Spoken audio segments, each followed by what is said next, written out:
ఏంటి సూర్య ఎప్పుడు చూసినా సిగరెట్ తాగుతూనే ఉంటావు? కొంతమంది ఆనందంతో తాగుతారు, కొంతమంది బాధతో తాగుతారు.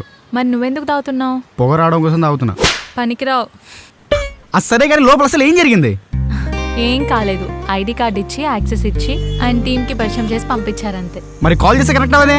నేను కూడా చాలాసార్లు ట్రై చేశాను రా, కానీ కలవలేదు. పైన సిగ్నల్ లేదనుకుంటా. ఇంకా లోపల చెక్ చేస్తున్నారేమో అనుకున్నా.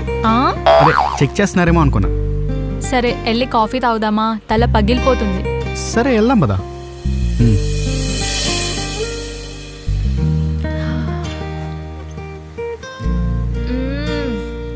సూర్య, ఇక్కడ వచ్చే కాఫీ టేస్ట్ స్టార్ బక్స్ లో కూడా రాదు తెలుసా? నిజమే. అవును, ఇంత కాఫీస్ ఎలా ఉంది తెలుసా? ఫుల్ టెన్షన్తో చచ్చిపోయా. ఎక్కడ దొరికిపోతానేమో అని భయం వేసింది. అనుకున్నంత ఈజీ కాదు తెలుసా ఐటీ జాబ్స్. నిజమే. చూసే వాళ్ళకి ఐటీ జాబ్లో లక్షల లక్షల ప్యాకేజ్ ఇస్తారనుకుంటారు, కానీ పైన పటారం లోన లటారం. సీరియస్లీ తెలుసా, ఏసీలో కూడా చెమటలు పుట్టించే జాబ్ ఏదైనా ఉందంటే సాఫ్ట్వేర్ జాబే.